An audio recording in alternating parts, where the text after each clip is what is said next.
Want to change your life? This is the week to do it. Hello gorgeous, are you ready for a stunning week? It is off the scale amazing. Not only do we have that Jupiter and Pluto trine, which is absolutely unique and incredible, we also have Mercury and Jupiter filling us with magical words and ideas that are going to stretch us and help us grow and transform. And it obviously is the best week of all time for manifesting. We also have a new moon, not just any old new moon in Gemini, but it has a connection to Venus, the planet of love and abundance. Does it get any better than that? No, it does not.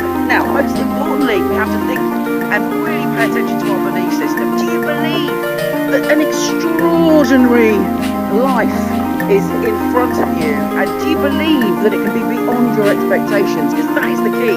Jupiter wants us to know that we can go further than we ever thought possible.